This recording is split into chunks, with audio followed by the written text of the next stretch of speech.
Ahora, yo quiero que nos detengamos un poquito en estos dos últimos puntos que abordamos. Me refiero al punto 2 y al punto 3. Estamos hablando de la certidumbre cognitiva, de la certidumbre emocional, de la certidumbre jurídica, de la certidumbre económica.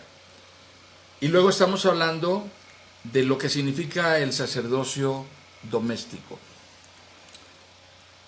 Yo quiero plantearles desde el enfoque de nuestro estudio, consultar si ustedes estarían de acuerdo con esta afirmación. La principal fuente, o quizá, si no la principal, una de las principales fuentes de frustración, de enojo acumulativo, es la falta, la ausencia, el vacío de certidumbre. ¿A qué me refiero? A que es desgastante y reiterativamente frustrante, repetitivamente frustrante, permanecer en una relación que lo único que comunica es incertidumbre. No te voy a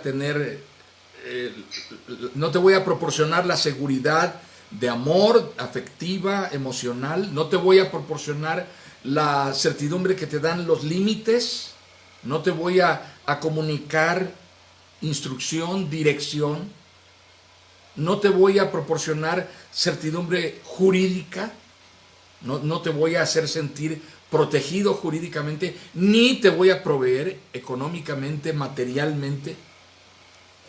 Tampoco me voy a ocupar de que tú conozcas que hay un Dios, tampoco te voy a introducir a una relación con Dios y mucho menos me voy a ocupar de instruirte en los preceptos de Dios, en el orden de Dios. Al cabo de los años de madurez, de crecimiento, una persona va acumulando la frustración que se genera a raíz de esto.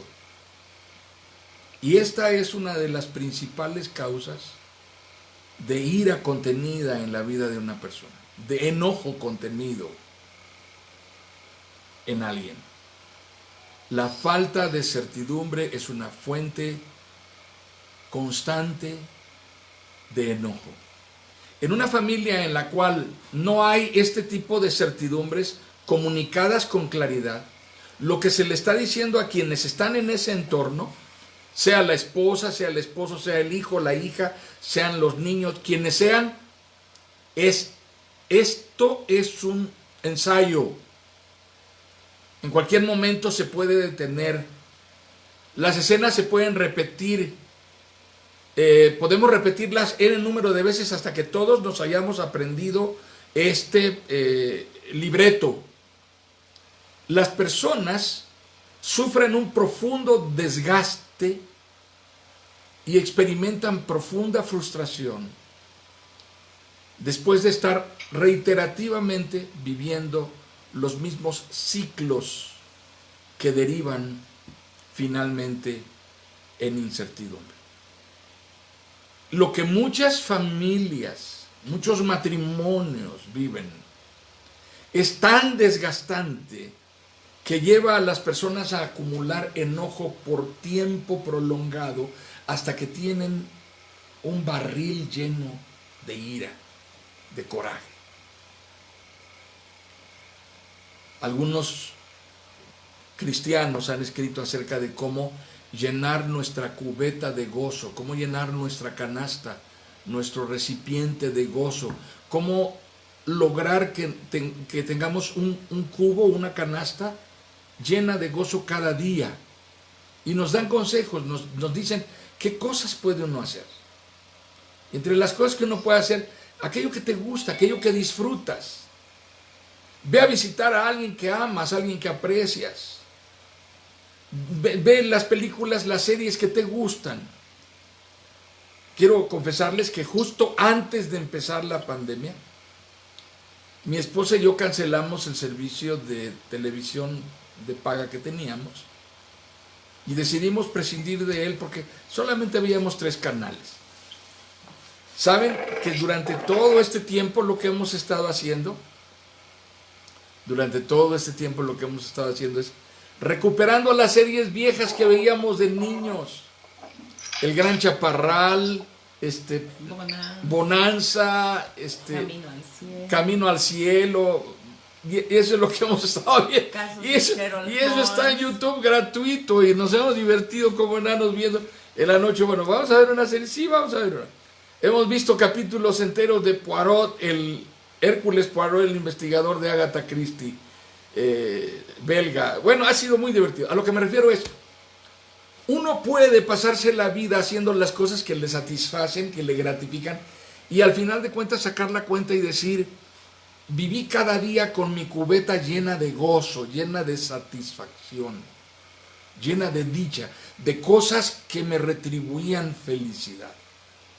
¿Qué cosas nos pueden retribuir felicidad? Salimos de hacer nuestro mandado, ahora que salimos poco para hacer mandados y eso, y vemos afuera del súper una mesa en donde las personas están poniendo algo para quien lo necesite. Entonces tú dices, qué buena idea, voy a hacer algo, y pones algo allí, pones arroz, no sé, alguna cosa que tú crees que le va a ser útil a alguien que lo necesita. Y en ese momento dices, qué gozo siento de hacerlo, qué satisfacción profunda en mi corazón de hacerlo. Creo que eso me llena. Así, coleccionar cosas que nos llenan. Pero ¿saben?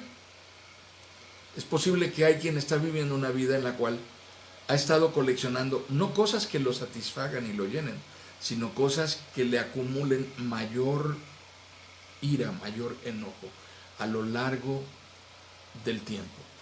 No sé, imagínense 15 años de casados, 10 años de casados, no sé, al lado de alguien y todo el tiempo es incertidumbre, incertidumbre, incertidumbre, incertidumbre. Vez tras vez tras vez te preguntas, a ver si ahora sí voy a contar con él, a ver si ahora sí me va a apoyar, a ver si ahora sí voy a tener una conversación en la cual no terminemos de las greñas.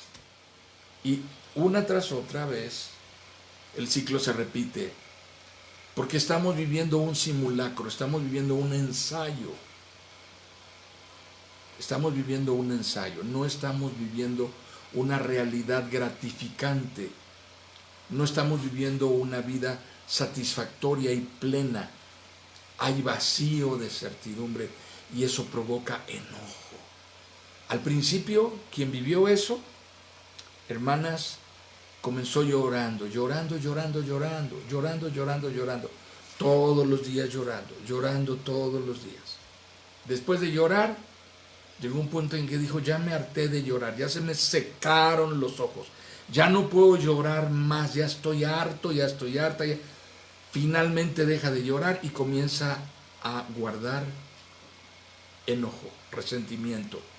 Comienza no como ira, como ganas de matar a alguien, sino comienza con dolor profundo.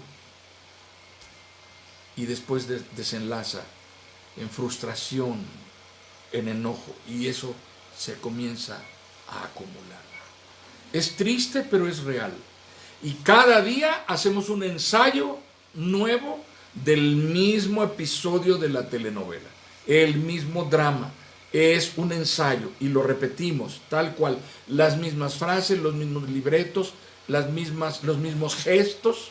A veces ensayamos nuevos gestos para ver si nos sale mejor el enojo que queremos comunicar. A veces, sin embargo, seguimos atorados en lo mismo.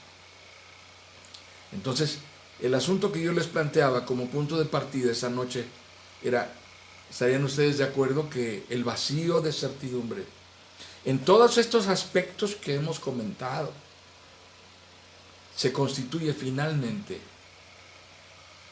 en la principal fuente de frustración, de enojo, de ira acumulada? ¿Y en qué desenlaza? Desenlaza en pérdida del dominio propio, pérdida del control. Terminamos diciendo lo que no debíamos decir, lo que no queríamos decir, lo que sabemos que al decirlo vamos a hacer mucho daño. y actuamos en base a eso. Ahora, normalmente cultural, en la normalidad cultural, quien ejerce el patrón de liderazgo en la familia, comenzando por el matrimonio, es el hombre. Y entonces, esto se identifica como la principal causa de dolor, de enojo, de ira acumulada para las mujeres. Para las mujeres que tienen un esposo que no comunica la certidumbre suficiente. No restrictivamente es así en todos los casos, pero usualmente puede suceder que siendo el hombre el líder, quien está a la cabeza de la familia y del matrimonio, sea quien más provoca el enojo, quien más provoca la ira, quien causa más incertidumbre.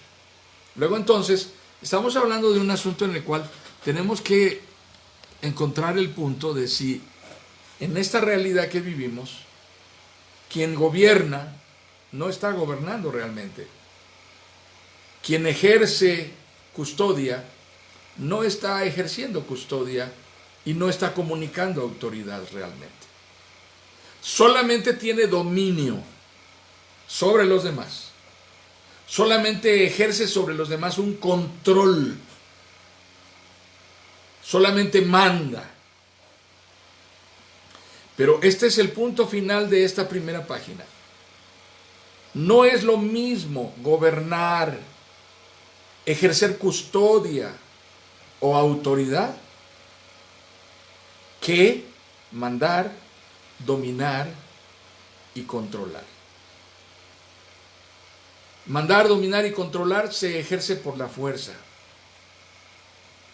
Gobernar, ejercer custodia o ejercer autoridad es algo que se logra cuando se transmite la certidumbre necesaria y se logra el reconocimiento de quienes están a nuestro alrededor y dicen, este es confiable, a este sí le puedo encargar mi vida, al lado de este sí puedo dormir y de espaldas no temo lo que pueda pasar. A este le puedo firmar un papel en blanco y no temo lo que vaya a hacer con él.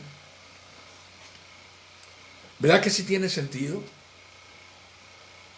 Tiene mucho sentido considerar que no es lo mismo gobernar, ejercer custodia o ejercer autoridad que mandar, dominar o controlar. ¿En qué radica la diferencia?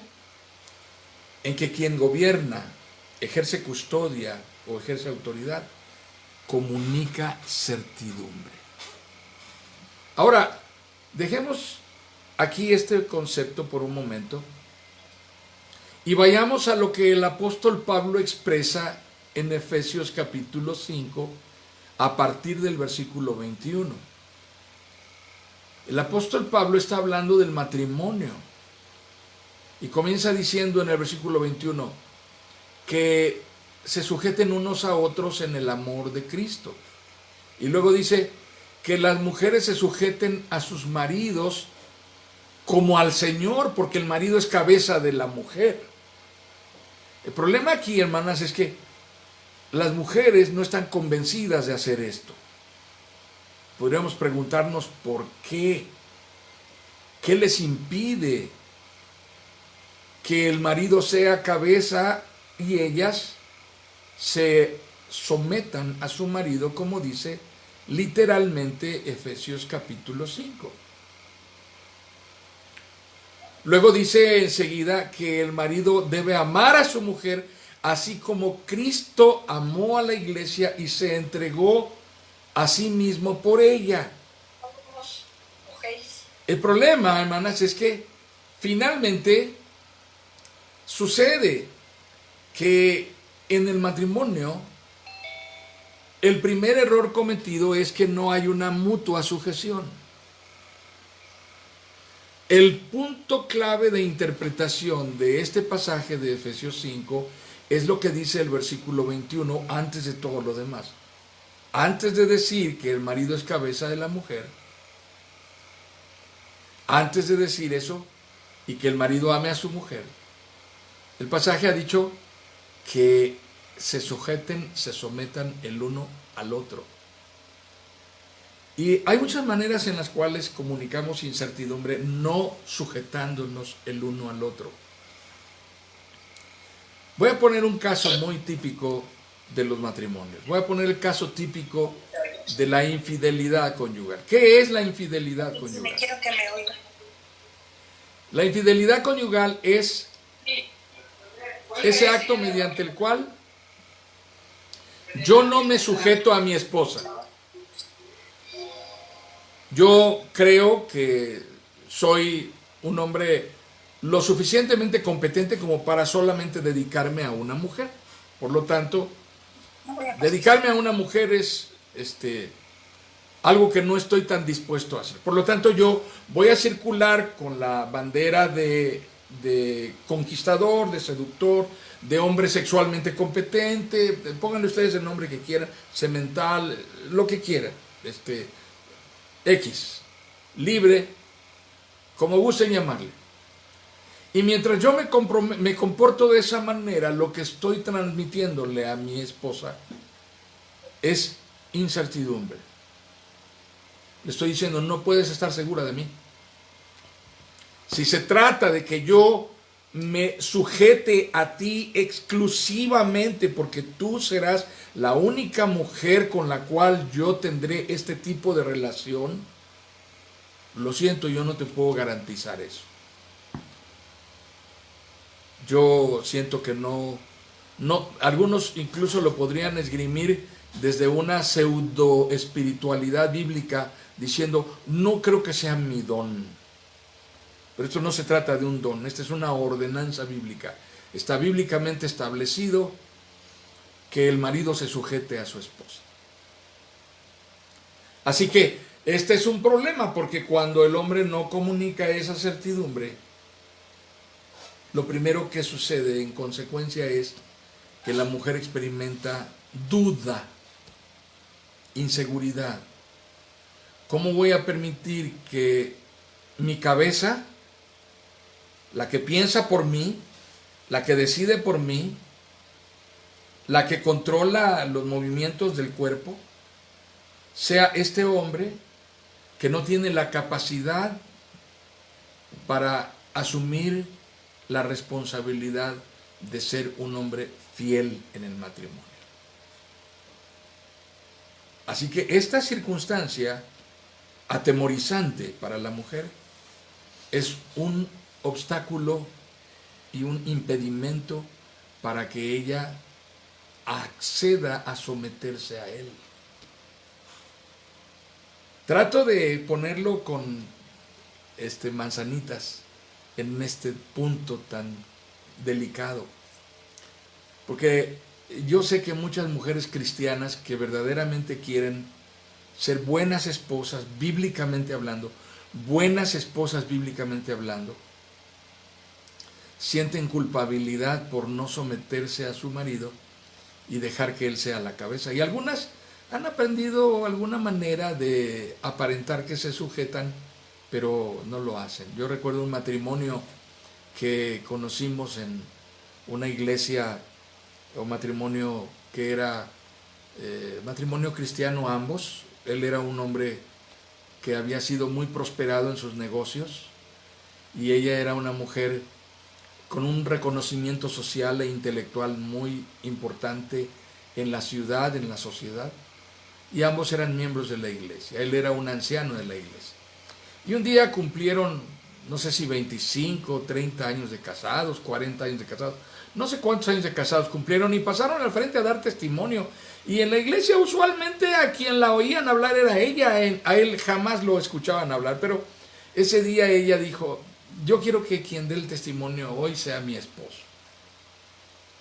Y entonces él, por primera vez, la gente ni siquiera conocía la voz del hermano, y él tomó la palabra y dijo, bueno, hermanos, estaban muy agradecidos porque hemos podido llegar a estos años de casados, Y quiero decirles que la clave de que esto funcione también es que desde recién casados mi esposa me propuso y yo accedí y estuvimos totalmente de acuerdo que las decisiones importantes, las grandes decisiones las tomaría yo y las decisiones menores, las decisiones de menos envergadura, las tomaría ella. Y eso es lo que ha funcionado, porque a lo largo de estos 35, 40 años de casados, todavía no ha llegado la primera decisión importante, hermanos. Todas las decisiones han sido pequeñas y las ha tomado ella. ¿Dónde vamos a vivir? ¿Cuántos hijos vamos a tener? ¿Cómo se van a llamar? ¿Qué carro vamos a comprar? Todo ha sido pequeño. Yo espero que de aquí en adelante a lo mejor todavía llegará alguna decisión grande.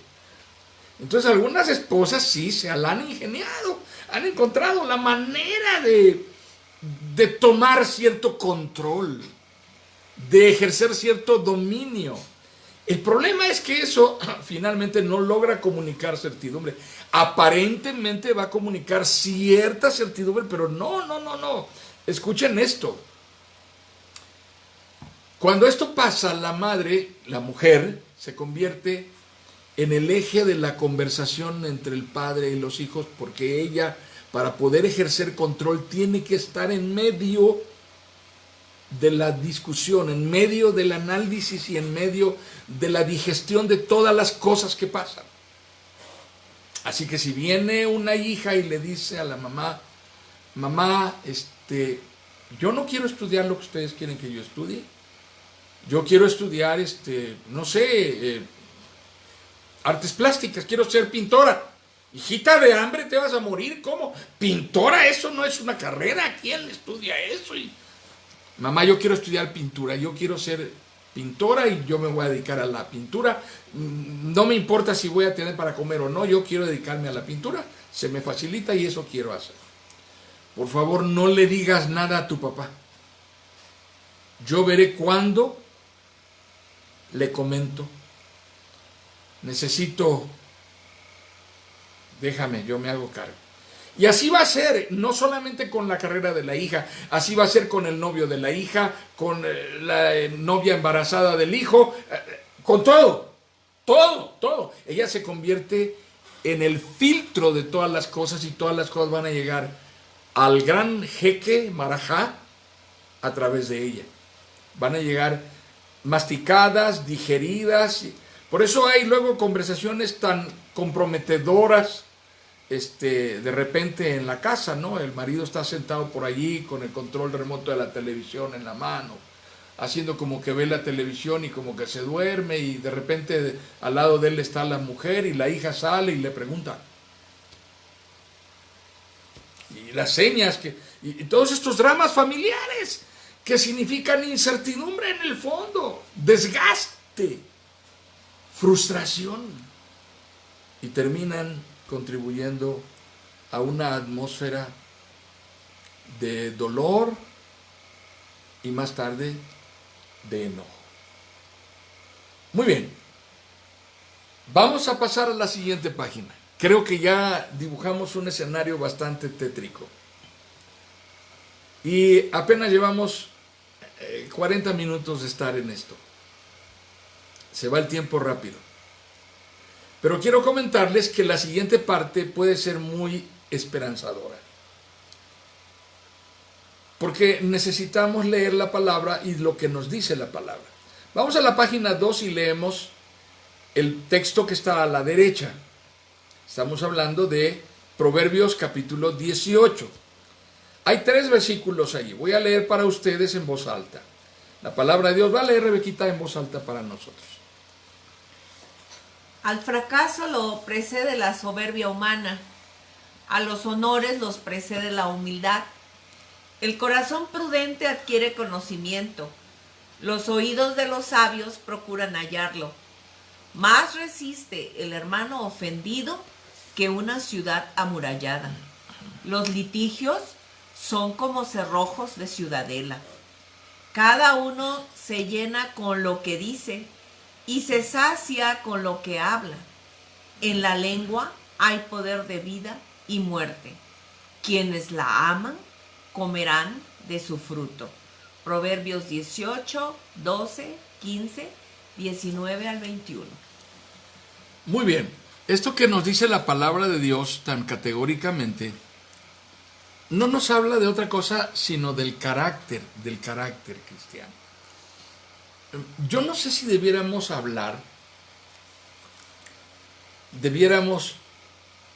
decirlo así, carácter cristiano. No sé si haya una cosa que no sea el carácter cristiano. Más bien a lo que me refiero es, ¿debiéramos hablar de carácter cristiano o solo debiéramos referirnos al carácter? Que definido, si se trata de un cristiano, naturalmente ese carácter refleja lo que esa persona es. Amadas hermanas, el carácter es el terreno de mayor lucha interior. Yo no sé cuántas de ustedes se definirían en cuanto a su carácter como personas con un carácter débil o personas con un carácter fuerte.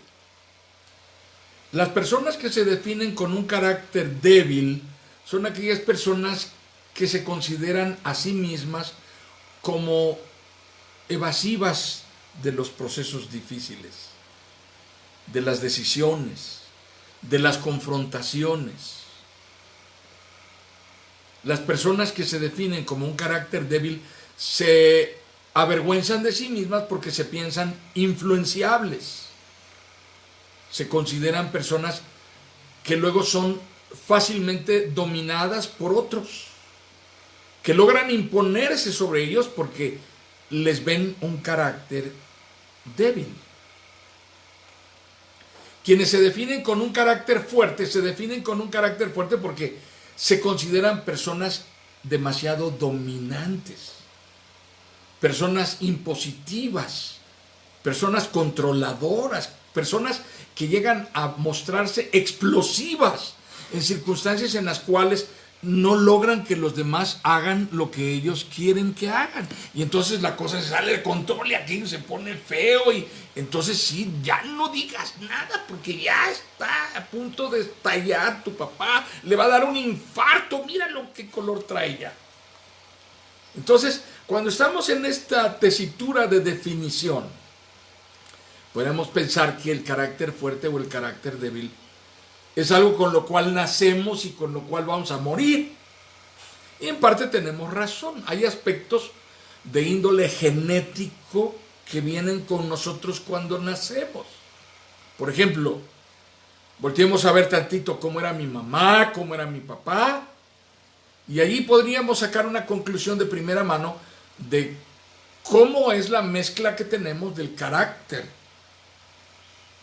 que hemos recibido genéticamente. Hay una información genética que ya de alguna manera nos programa para ser como somos.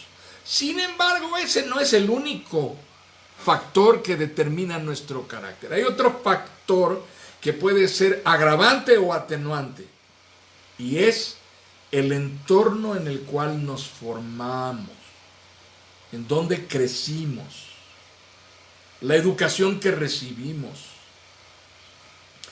¿Quiénes fueron las personas que nos marcaron en la vida, en nuestro desarrollo y crecimiento? ¿Quién influyó más en nosotros? Ya ahora siendo adultos, ¿cuáles son las frases que repetimos de manera reiterada que recibimos cuando éramos niños? Las escuchábamos, y cuando las escuchábamos de niño odiábamos que nos las dijeran, pero ahora somos nosotros los que les repetimos. Entonces el carácter procede de estos dos aspectos. Un aspecto genético, que es inherente a la sangre, a los genes, a la información de nuestro ADN, la herencia que recibimos de nuestros padres. Van y lo ven al niño que está en el Moisés, recién nacido, tiene 45 días de nacido y está privado, gritando, se le va la respiración, el niño no ha recibido la teta a la hora que esperaba y viene alguien y dice, ay, pero si es igualito a su abuelito, mira, así se ponía el abuelo. Bueno, es la herencia, pero no lo es todo. El otro aspecto es el aspecto formativo, la educación, el entorno, la influencia de otros sobre nuestro comportamiento, nuestra manera de reaccionar. Aprendimos ciertos roles que repetimos. Muy bien. El primer aspecto que necesitamos entender es: el carácter es un terreno de lucha interior. El que se cree débil como el que se cree fuerte han llegado a momentos en los cuales han echado a perder cosas en su vida por ser débiles o por ser fuertes. Uno y el otro no han logrado descubrir que en su carácter fuerte o débil hay ciertas virtudes y ventajas que pueden ser utilizables y que Dios puede usar para bendición. Miren, las personas de carácter fuerte, por ejemplo.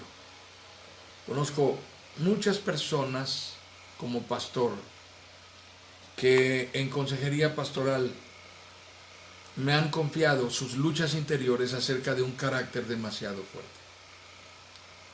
Y sin embargo, son personas que han tenido logros importantes en la vida. Porque a diferencia de las personas de carácter débil, pareciera que las personas de carácter fuerte tienen la capacidad de comunicar más certidumbre a los demás. ¿Por qué? Porque alguien que es violento, que grita, que golpea, que explota, parece comunicar más seguridad que alguien que es débil, que se amilana, que se achica, que se empequeñece y se hace invisible cuando hay conflictos. Entonces, esto para algunas personas pudiera ser una buena manera de reaccionar ante circunstancias inesperadas. No que sea lo idóneo, ni que sea un buen testimonio, que alguien comience a amenazar a los demás de que les va a romper la cara si no lo atienden enseguida allí en la ventanilla de urgencias del Seguro Social, ¿verdad? Quizá no sea lo idóneo ni el mejor testimonio.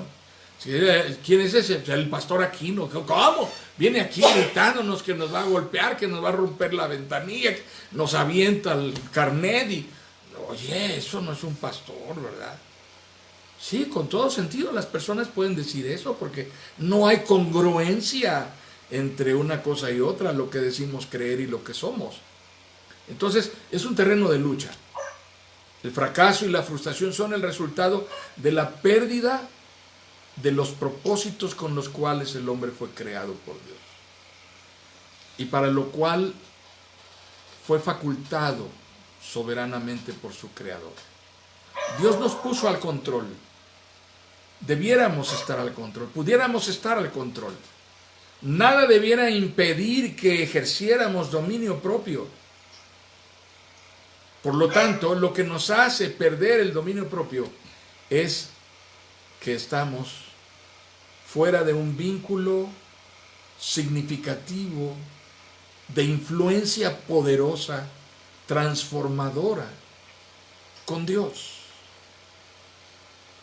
La razón por la cual estamos experimentando esto es porque perdemos nuestro contacto con Dios, nuestro vínculo con Dios, y en consecuencia perdemos el control de nosotros mismos. La razón es que el hombre no está sujeto a Dios, y como no está sujeto a Dios, muestra temor e incertidumbre ante el caos. Lo inesperado nos atemoriza, nos amedrenta, nos hace reaccionar negativamente.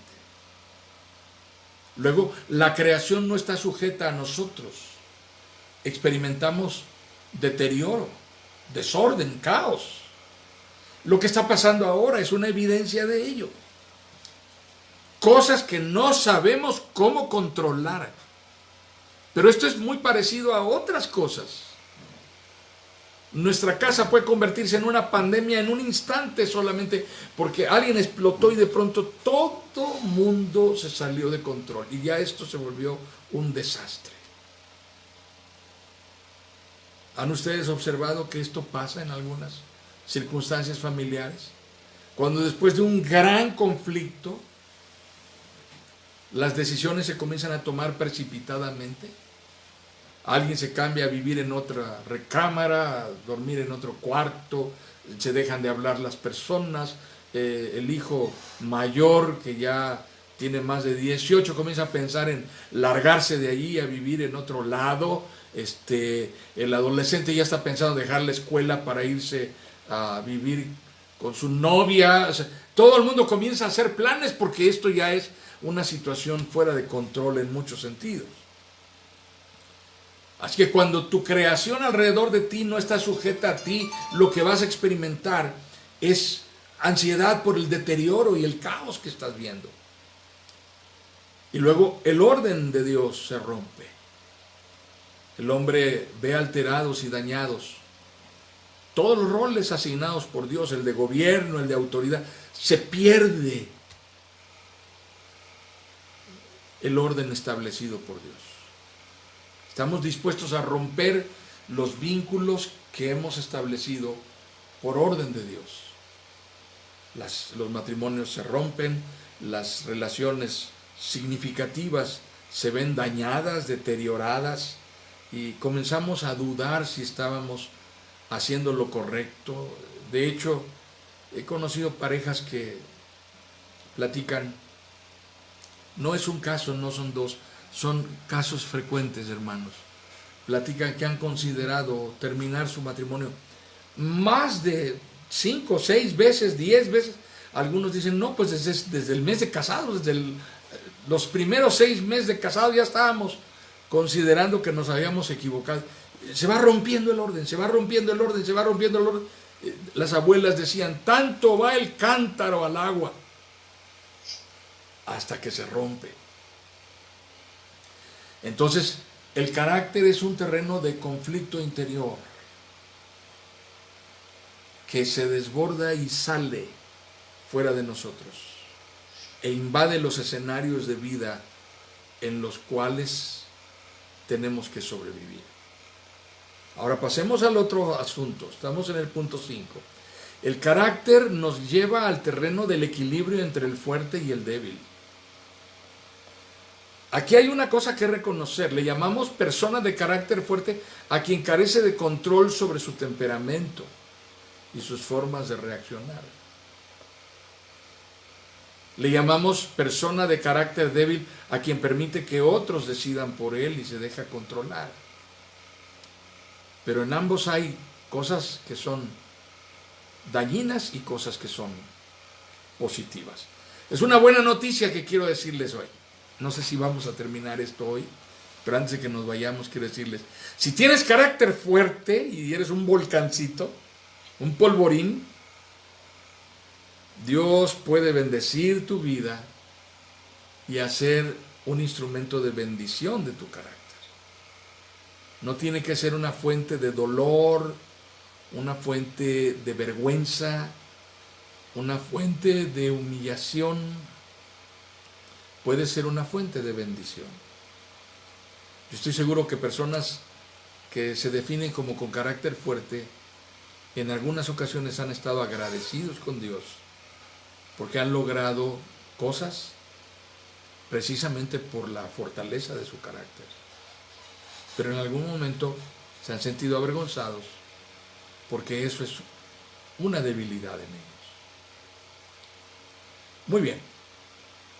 Lo que dice la palabra de Dios para nosotros es que no vale la pena llegar al extremo. Dice, al fracaso, estoy leyendo Proverbios 18, lo precede la soberbia humana, a los honores los precede la humildad. El corazón prudente adquiere conocimientos.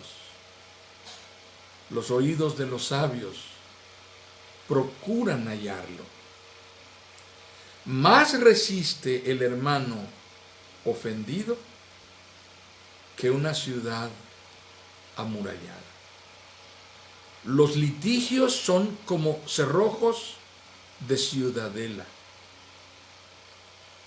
Cada uno se llena con lo que dice y se sacia con lo que habla.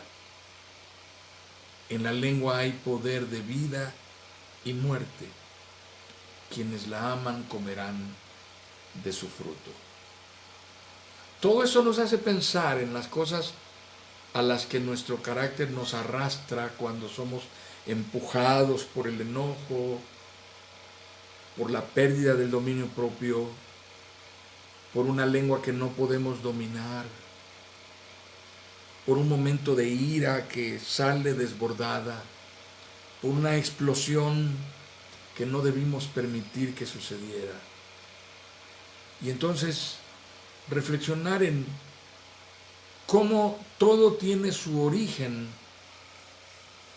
en nuestra relación con Dios, en la manera en que nuestro trato con Dios influye en la persona que somos, no cuando estamos en la congregación, en la iglesia, alabando, levantando las manos y casi estamos a punto de flotar en el aire en medio del canto de los hermanos y del grupo de alabanza y esos himnos majestuosos.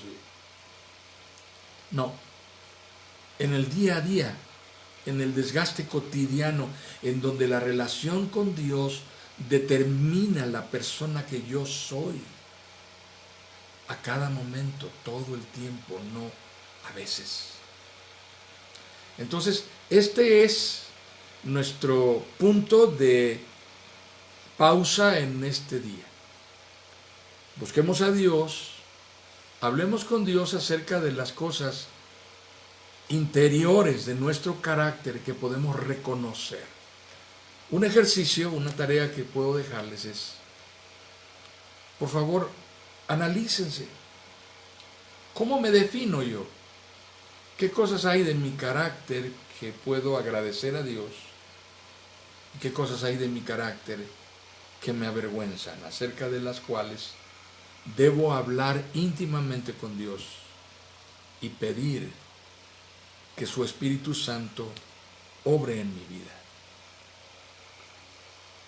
Muy bien, hermanas, estamos terminando nuestra sesión de hoy.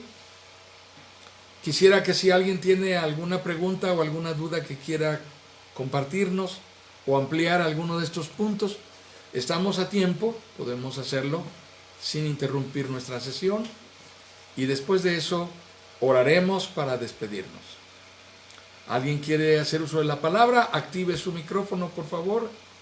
Y no vengo preparado para hacer exorcismos hoy, así que nadie me vaya a pedir un exorcismo, por favor. Sí, porque luego decimos que los de carácter fuerte lo que necesitan es un exorcismo, ¿verdad?